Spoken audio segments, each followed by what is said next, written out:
தேசத்தின் நம்பிக்கை மாத இதழ் அப்பா பதிப்பகம் இணைந்து வழங்கும் நேர்மையாளர் சகாயம் IAS அவர்களின் அனுபவ பதிவில் கடைசி தரையில் கண்டாங்கி சேலை சென்னை புத்தக கண்காட்சியில் விற்பனையாகிக் கொண்டிருக்கிறது.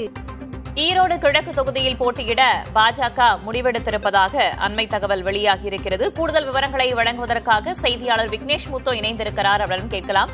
விக்னேஷ் முத்து, ஈரோடு கிழக்கு தொகுதியில் போட்டியிட பாஜக முடிவு செய்திருக்கும் நிலையில் யார் வேட்பாளராக நிறுத்தப்படுவதற்கான வாய்ப்புகள் இருக்கின்றன?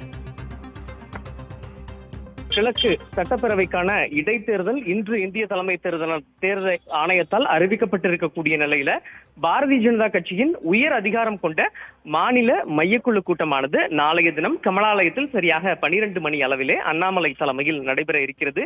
இந்த ஆலோசனை கூட்டத்தில் பொறுத்தமட்டில் மத்திய இணையமைச்சர் doctor L Murugan, doctor Tamilisai Soundararajan, Nainar Nagendran, கருப்பு முருகானந்தம் உள்ளிட்ட முக்கிய தலைவர்கள், நிர்வாகிகள், வானதி சீனிவாசன் உள்ளிட்டோர் கலந்து கொள்ள இருக்கிறார்கள். இந்த கூட்டத்தில்தான் இந்த ஈரோடு கிழக்கு சட்டமன்ற இடைத்தேர்தல் சம்பந்தமாக விரிவாக பாஜக சார்பில் ஆலோசனை என்பது நடத்தப்பட இருக்கிறது. அதே போன்று 2026 சட்டப்பேரவை தேர்தல் குறித்தும் விரிவாக ஆலோசனை மேற்கொள்ளப்பட இருக்கிறது. பாஜகவை பொறுத்தளவு உட்கட்சி தேர்தல் தற்பொழுது தீவிரமாக நடைபெற்று விரைவில் மாநில தலைவர் தேர்தல் என்பது நடைபெற இருக்கக்கூடிய நிலையில நாளைய தினம் இந்த ஈரோடு கிழக்கு இடைத்தேர்தலை பொறுத்தளவு தேசிய ஜனநாயக கூட்டணி சார்பில் பாஜகவை களமிறங்குவதற்கான அந்த திட்டமிட்டு இருக்கிறது. மிக முக்கியமாக சட்டப்பேரவை தேர்தலுக்கு ஒரு முன்னோட்டமாக பார்க்கக்கூடிய இந்த தேர்தலில் பாஜக அந்த கூட்டணியை ஒருபுறம் தக்க வைத்துக் கொள்ளவும் ஈரோடை பொறுத்தளவு ஈரோட்டில் இருக்கக்கூடிய பாஜகவின் மாவட்ட செயலாளர்கள் அல்லது ஒரு மூத்த நிர்வாகியை களமிறக்குவதற்கான வாய்ப்புகள் அதிகம் என்று தெரிவித்திருக்கிறது. கிட்டத்தட்ட 2-3 இணைப்பில் இருங்க, நம்ம தொடர்ந்து பேசலாம். தற்போது தமிழ் மாநில காங்கிரஸ் கட்சியின் தலைவர் திரு GK வாசன் நம்முடைய இணைப்பில் இருக்கிறார். சார் வணக்கம். வணக்கம். ஈரோடு கிழக்கு தொகுதியில போட்டியிட பாஜக முடிவு செய்திருப்பதாக தகவல் தெரிவிக்கிறது. உங்க தரப்புல உங்களுடைய கட்சி சார்பில் வேட்பாளரை நிறுத்துவதற்கான முயற்சி ஏதேனும் மேற்கொண்டீர்களா, அல்லது உங்களுடைய ஆதரவு இந்த ஈரோடு கிழக்கு தொகுதி இடைத்தேர்தலில் யாருக்கு? முதல்ல அதிகாரப்பூர்வமான செய்தி இல்லாமல் எந்த கட்சி நிற்கிறது என்று என்னால் பதில் சொல்ல முடியாது.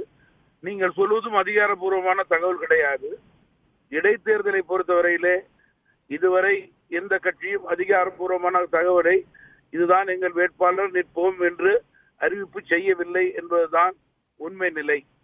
பொதுவாக தமிழகத்திலே இடைத்தேர்தல் என்றால் திமுக ஆட்சியிலே ஜனநாயகம் தழைக்கவில்லை, பணநாயகம் தான் தழைக்கின்றது என்று எல்லோரும் கருதுகிறார்கள்.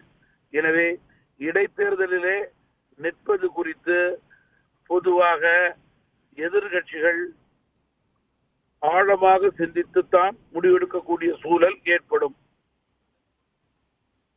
சரி, நம்முடைய செய்தியாளர் அங்கிருந்து பாஜகவில் இருக்கக்கூடிய முக்கிய நிர்வாகிகள் கிட்ட பேசி கொடுத்த தகவலின் அடிப்படையில தான் இதை நம்ம அண்மை செய்தியாக எடுத்தோம். அந்த கேள்வியை தான் உங்ககிட்டயும் கேட்டிருந்தேன். இணைப்பில் வந்தமைக்கு நன்றி திரு GK வாசன். தேசத்தின் நம்பிக்கை மாத இதழ் அப்பா பதிப்பகம் இணைந்து வழங்கும் நேர்மையாளர் சகாயம் IAS அவர்களின் அனுபவ பதிவில் கடைசி தரையில் கண்டாங்கி சேலை சென்னை புத்தக கண்காட்சியில் விற்பனையாகிக் கொண்டிருக்கிறது.